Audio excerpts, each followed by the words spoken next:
The year was 2008. Marvel and Disney had successfully released Iron Man in May, a movie that not only introduced a somewhat lesser known comic character to general audiences, but was also poised to start an interweaving series of films revolving around numerous superheroes. That same year, Warner Brothers and DC had a Hollywood darling on their hands in July's The Dark Knight, the second installment in a planned trilogy of Batman films helmed by Christopher Nolan, a filmmaker known for crafting box office hits who simultaneously pursued artistic visions that wowed audiences and critics alike. As The Dark Knight was released to worldwide acclaim, Nolan was already hard at work on the final installment in his trilogy with The Dark Knight Rises. But while he was focused on bringing his rendition of Batman to a satisfying conclusion, Warner Brothers and DC wanted to capitalize on the momentum by reintroducing film goers to another character, that being Superman.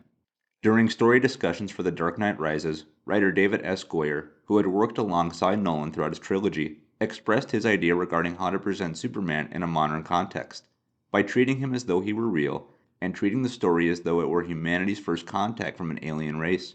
This not only impressed Nolan, but rang very true to his interpretation of Batman, which treated the character as a plausible figure you could find in reality. Nolan then took this idea to Warner Brothers, who eagerly jumped at the idea of having the same creative team work on Superman. As Nolan produced and Goyer wrote, other pieces fell into place. Coming off his 2006 historical epic 300 and an adaptation of DC's Watchmen in 2009, Zack Snyder was announced as director in 2010. That following year, Henry Cavill was announced to play Superman, who previously was up for the role of James Bond before losing out to Daniel Craig. During this time, Marvel had steadily built their cast of characters throughout subsequent films, before culminating in 2012's Avengers, a movie that not only again raised the bar for superheroes on the big screen, but also reshaped the ambitions of studios entirely. That same year, Warner Brothers released The Dark Knight Rises, the conclusion to Nolan's Batman trilogy. With the slate wiped clean, expectations were high for what Nolan and his team had been quietly building behind the scenes, and in 2013, Man of Steel was released to audiences everywhere. So, the question is, did it work? Did the film re-establish Superman as a character akin to Nolan's Batman, and did it also usher in a new wave of storytelling potential for DC and Warner Brothers, similar to what Marvel and Disney now had with the Avengers? And in my opinion, yes. Kind of. It's no surprise that Nolan heavily influenced the return of Superman. From its tone to non-linear storytelling to even its color palette, Man of Steel very much exists in the shadow of what came before. The film is much more prioritized with the emotional journey of Superman and Earth's discovery of an alien race than it is about setting up a much larger world around it.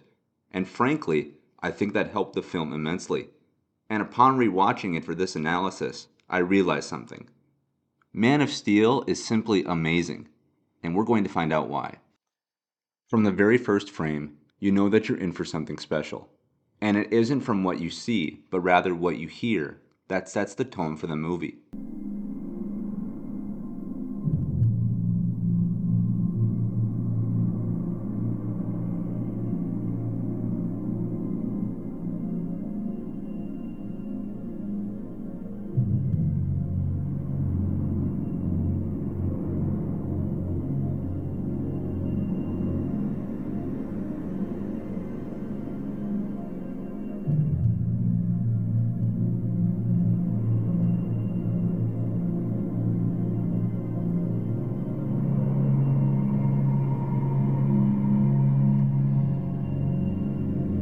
To keep in step with his artistic style, Christopher Nolan employed Hans Zimmer as the composer, who had previously worked with Nolan on his Dark Knight trilogy and brought a sense of foreboding to Batman. But when it came time to creating a score for Superman, Zimmer sought to include a spiritual-like quality to the music, one that made your heart soar while also delivering larger-than-life tones and themes in epic proportions.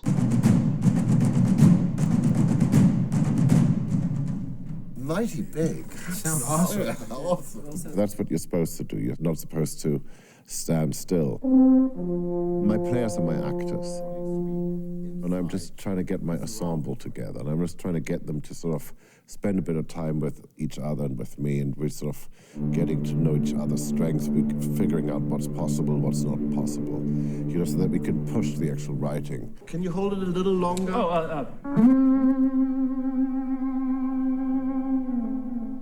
you don't really want to be observed at your greatest failures. And you have to invite failure if you want to go and experiment. And if you want to try to do something original, you have to have a certain amount of privacy to have the courage to fail.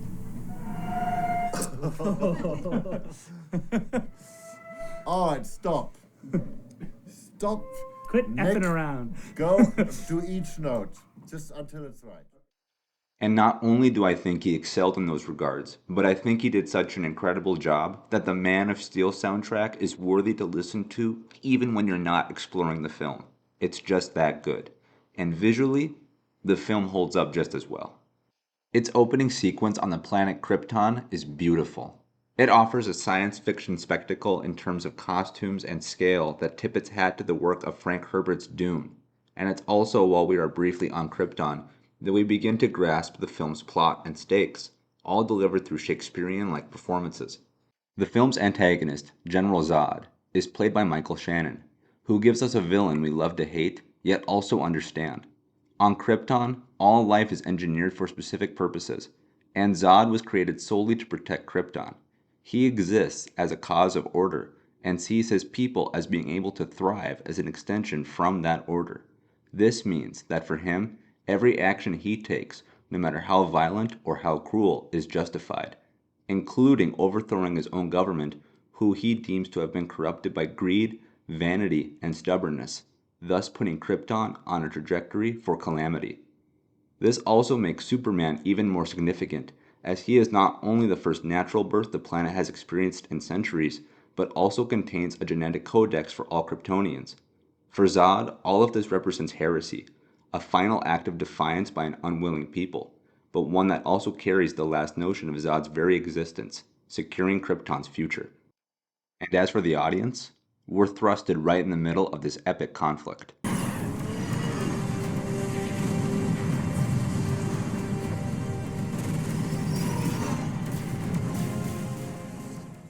But in the end, the struggle was worth almost nothing. Zod's rebellion fails, and an infant Superman escapes his doomed homeworld. In Krypton's final days, Zod and his followers are banished from the planet for their crimes, ironically saving them from its impending destruction. As for Zod, this allows him a second chance for everything, because he knows what Superman represents, that being retribution for himself and the continuation of his entire species. Essentially, Man of Steel is one big game of cat and mouse at the highest quality. And you believe your son is safe? I will find him. I will reclaim what you have taken from us. I will find him. I will find him, Laura.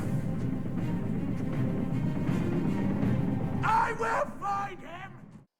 When we next find Superman, now living under the name Clark Kent with his adoptive family, we get to see what his upbringing was like.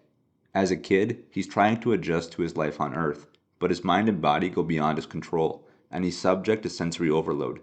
Everything is too loud, details are too intense, and he's ridiculed by his peers because he seems weird. And frankly, we all can relate to times like this. We've all felt overwhelmed by everyday life, and sometimes feel as though we don't fit in anywhere, no matter how hard we try. Clark represents what it's like being an outcast who has the weight of the world on his shoulders. And in those moments, sometimes the love of a mother is all that can get through. And I'll fully admit this without any shame. Upon rewatching this scene, I cried my eyes out. Martha Kent is so well written in this movie. Her character perfectly captures how a mother can represent a sense of security and comfort when we feel we don't have any. Clark's mother is someone who loves and cares for her son despite his differences. And in the wake of the difficulties that the differences can bring, she doesn't reject him. She embraces him as any mother would. Let me in.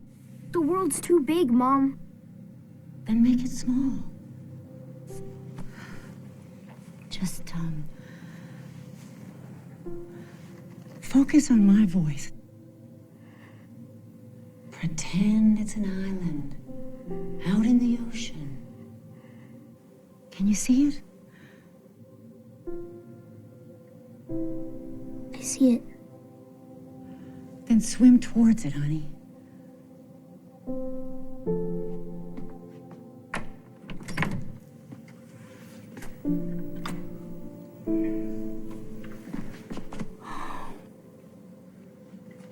What's wrong with me, Mom? Clark. That's where I cried. The world's too big, Mom. Then make it small. Gets me every time. However, despite my praises for the movie, that doesn't mean it isn't without fault.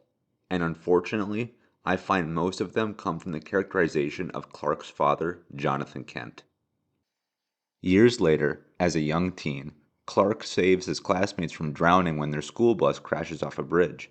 In that moment, his instinct to do good trumped his necessity to hide his abilities, and this offers us a great look into the true person that Clark actually is. He's someone who wants to do good no matter what. However, Jonathan Kent effectively scolds him for doing so and implies that it may be more important for him to hide himself from the world rather than save those in need. To this day, their exchange still rubs me the wrong way. I just wanted to help. I know you did, but we talked about this. Right? Right? We talked about this. You have... Oh, Clark, you have to keep this side of yourself a secret. What was I supposed to do? Just let him die?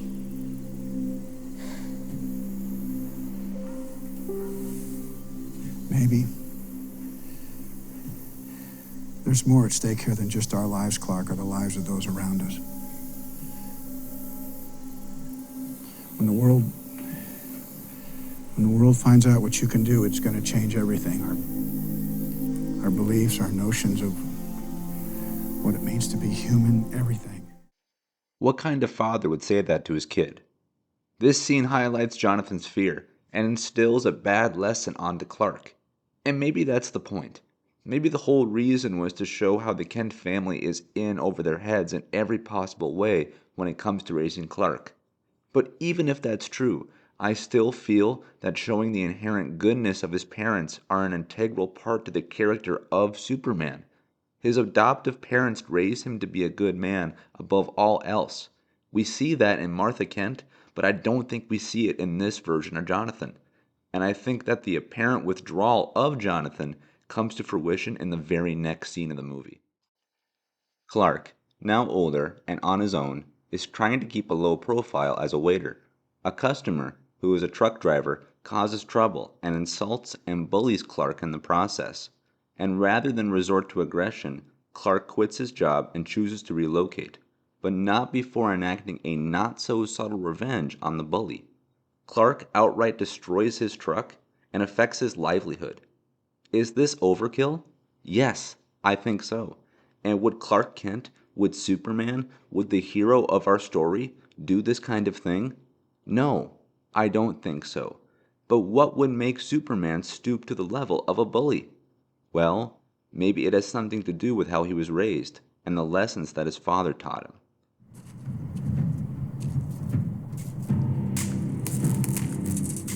Next, we are introduced to Lois Lane, played by Amy Adams, and I think she does a great job as the character.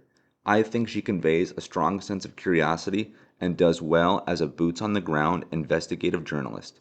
It is here where we see Lois and Clark cross paths and are set on a trajectory to become the couple we all know and love, all while set on the backdrop of a Kryptonian craft buried deep in the Arctic ice, invoking some great scientific tropes of long-lost technology and discovery. This is also where we are reintroduced to Superman's real father, Jor-El. This is done through the uploading of his consciousness and other scientific mumbo-jumbo, but it works well enough to give actor Russell Crowe more to do, and it enables Clark to learn more about Krypton and to have a stronger father figure than he found in Jonathan Kent. But that in of itself defeats a lot of the purpose of the role Jonathan is supposed to play in Clark's life. And, well, this movie isn't perfect, but boy does it get close. It is also here, inside the Kryptonian craft, alongside Jor-El, where Superman gets his iconic suit, and we get to see him take flight for the very first time.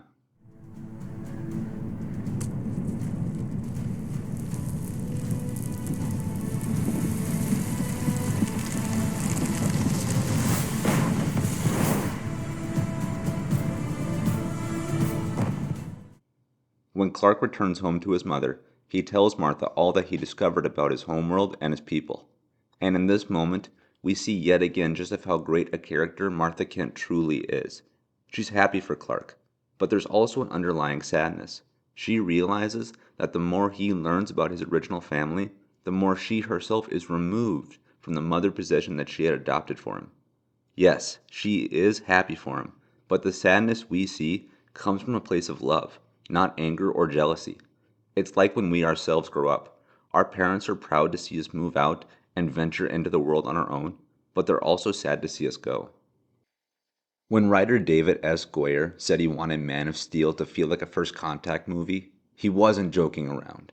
When Zod re-enters the film, it is dripping with classic sci-fi flavor. The slow reveal of an alien ship in the sky, the ominous message being sent all over the world, it's just fantastic. It has just a pinch of fright to it to make you feel this sense of dread, as if things are about to get real. And boy, they are.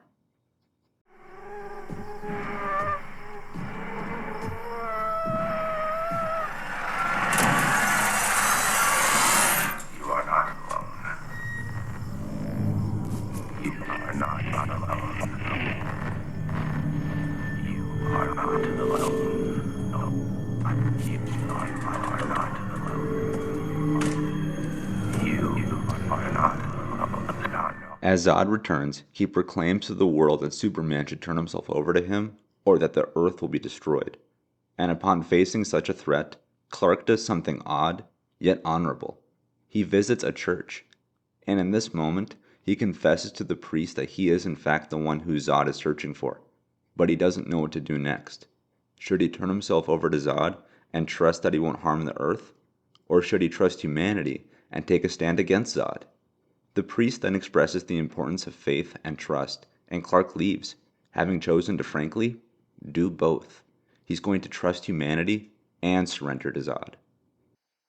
However, much like Darth Vader, Zod alters the deal, instructing that he wants both Superman and Lois Lane to be turned over to him. Lois agrees, and the two travel to Zod's ship in orbit. Here, we are presented with a unique weakness to Superman. It isn't the typical kryptonite, but is instead Krypton's very atmosphere. Having grown up on Earth, Superman is used to a human ecology. Aboard Zod's ship and subject to an alien atmosphere, Superman is weakened and passes out. While unconscious, Superman and Zod have a dreamlike Matrix-style conversation, which is never truly explained on how it happens, but again, Man of Steel deals with uploading consciousness, so, you know. Anyway, Zod explains his true intentions with his return. He intends to retrieve the genetic codex from Superman and terraform Earth to make a new Krypton. This dream sequence has some very cool visuals to it, and showcases a look at the apocalypse Zod would bring to Earth. Also, shout out to Superman for rocking some Kansas City Royals gear. Superman and Lois then escape Zod's ship and return to Earth. Here, it becomes a ground game now. Humanity versus Zod and his forces, and everything just gets awesome. Thinking that the Codex is still a retrievable object, Zod and his men search for the original Kryptonian ship that brought Clark here when he was an infant. He finds the Kent farmstead and interrogates Martha for the information. She doesn't budge, and remains defiant even when facing death at the hands of Zod. As the tension escalates, Superman explodes onto the screen, and brings with it my favorite scene of the whole movie. Where has he hidden it? I don't know. Where is the Codex?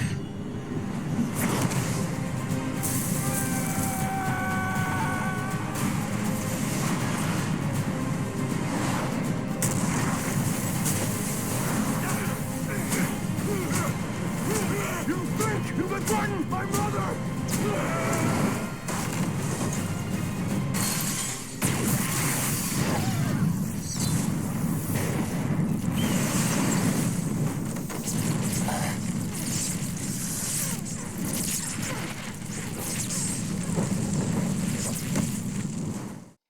Also, sidebar. A common complaint levied against Superman is that he isn't relatable. When he can do all the things he can do and remain relatively impervious, how do you make that grounded for audiences? You do so with a scene like this, which, at its core, is a son protecting his mother.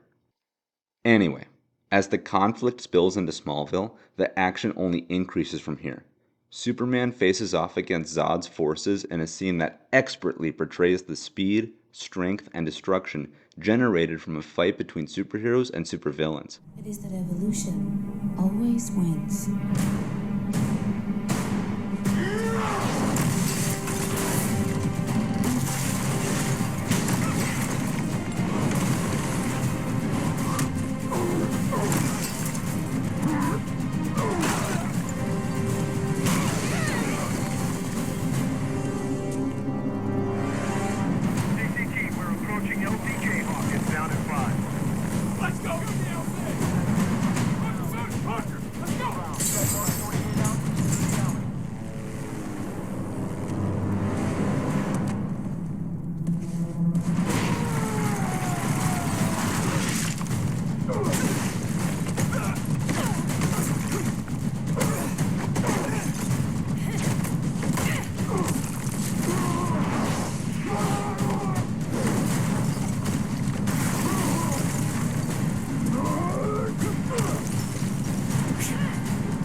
You to engage the targets.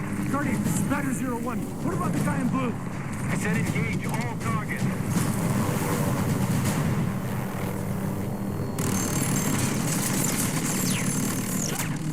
As everyone licks their wounds, humanity understands that Superman is trying to protect Earth, and Zod learns that the codex he's been searching for is a part of Superman himself. Zod prepares an embryo chamber in his ship to grow new Kryptonians and releases a pair of world engines. One lands in the Indian Ocean and the other in Metropolis, which will work in tandem to begin terraforming the planet. Zod then prepares for one final battle to eliminate Superman and extract the codex from his body. Meanwhile, humanity comes up with a plan. While Superman deals with the one world engine in the Indian Ocean, military forces will turn the craft that brought Superman to Earth into a bomb and use it against the other world engine in Metropolis. If both are destroyed, then the planet will be saved. As Metropolis is subject to its world engine, Superman struggles against the one in the Indian Ocean, as it's changing Earth's atmosphere into a Kryptonian one. Harnessing his strength, Superman successfully destroys it and heads for Metropolis. Superman then intercepts Zod's ship above Metropolis, and the two face off. Zod pleads with him to not destroy his ship, its embryo chamber, or the second world engine, as it would eliminate the last chance Krypton has for survival. Superman proclaims that Krypton had its chance and crashes Zod's ship, destroying it and making way for the military to deliver its bomb. As the second world engine is destroyed, Zod's forces are caught in the blast, making him the sole survivor alongside Superman. With Krypton's last hope destroyed, Zod is completely robbed of his purpose, the sole reason for his existence. Enraged and broken, he no longer wishes to capture the codex inside Superman, but now only sees an adversary and a planet he wants to completely destroy. If the fight in Smallville was an appetizer, then the fight between Zod and Superman is the main course. With nothing held back, Zod unleashes his full fury against Superman and Metropolis, destroying everything in his path. For a brief moment, their fight enters Earth's atmosphere, and in a blink and you'll miss it Easter egg, a Wayne Industries logo can be seen on a satellite, hinting at Bruce Wayne, better known as Batman. As the two crash back into Metropolis, Zod tells Superman that he will never stop in his pursuit to destroy humanity. Putting him in a no-win scenario, Superman kills Zod. As the result of everything falls into place around him, Clark can only manage a pained scream. Not only was he forced to kill, and is thus the lone survivor of his entire species, but in a way, Zod still kind of won. At least in a different kind of way. You see, Zod didn't achieve his goal. Krypton can never come back. But when his drive shifted from protection of his own people to the elimination of Clark's, Zod is able to rob a piece of his soul in the process. So even though Superman won the battle, he still lost a piece of himself when he had to kill Zod. In the aftermath, the world reconciles with all that has taken place, and Superman begins to stabilize himself in his new purpose for life. When he's not saving the world as a hero, he'll be the humble reporter Clark Kent, now working at the Daily Planet alongside Lois Lane, who welcomes him to the planet. Hi. Lois Lane. Welcome to the planet. Glad to be here, Lois. And credits. But that isn't where our story ends. The slate of superhero projects that began with Man of Steel ended with a whimper a decade later, as DC and Warner Brothers were unhappy with the critical and financial return on their movies. Now, in 2025, the creatives are back at the drawing board in a not too different fashion. Another Superman movie will be coming out this July, once again looking to jumpstart an entire new universe of heroes that audiences can latch onto. And while we eagerly await what DC has in store, it's nice to look back on what greatness came before. I hope you enjoyed this analysis of Man of Steel. There are surely things I missed and neglected to talk about, and if you want to experience the full film in its full glory, unedited, then there's no better way to do that than by simply watching it for yourself. And that's what I want these kinds of videos and this podcast overall to do, to steer you towards things that I think are worth checking out. So, in the end, if I could lead even just one more person to watch Man of Steel, then my work here is done. Ugh, kids, even the epilogue has an epilogue. I'm sure you can tell that if you listen to the entire thing that this does not sound like my standard fare for the Far Out podcast, but that's because this video ended up requiring a lot more planning and execution than I previously thought. From the time this idea came to me, to when I started it, to when I finished it and uploaded it, it took me over 2 months. Numerous attempts, numerous takes on recording, and it needed much more of a plan than just kind of going off the cuff like I normally do. And it needed more notes than just my standard show notes that I make when I record an episode as well.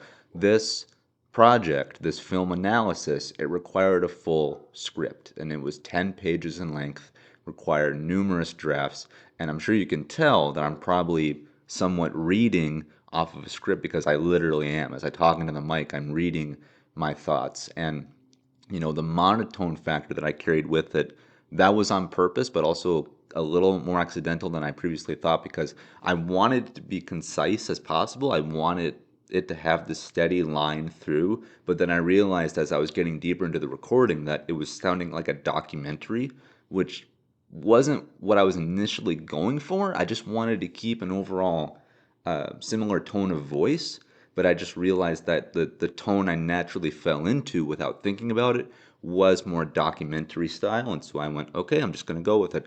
So when I decide to do another film analysis, and there will be more, I might change it up.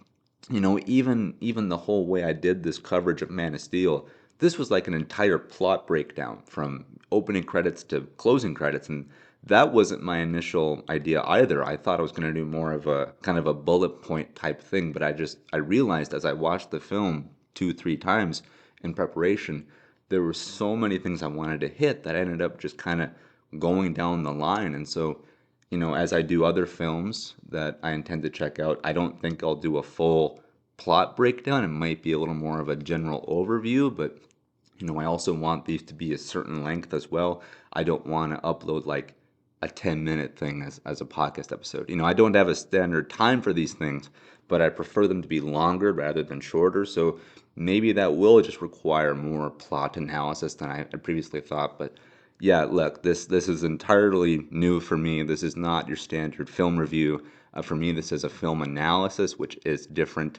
And I won't do this with every film that I enjoy, but like for stuff that I consider to be really important to me, really impactful for me, I will dedicate a film analysis to, which will probably take me several months to complete like this one did. Because as you know, I'm looking forward to the new Superman film so much. Comes out this July. And so, yeah, I just wanted to reflect a bit on the past of Superman, with Man of Steel, which was my first Superman film that I saw in theaters with my best friends. And so I just have a lot of memories with this, and I really just appreciate its existence. And, for those out there who wish this series of films continued with Superman and, they're not real jazzed about this new iteration, all I can say is respect the past, but embrace the future. And again, I just want to say thank you so much for watching. I really hope you enjoyed. I hope it just turned out good. I enjoyed doing it as much of a labor as it was. Again, it was much more, there was a lot more work involved in it than I previously thought, but I enjoy doing this. You know, I wouldn't do it if I wasn't. So yeah, I had fun with it. I hope you do. And again, just thank you for watching. Thank you for listening, and I'll see you guys in the next one.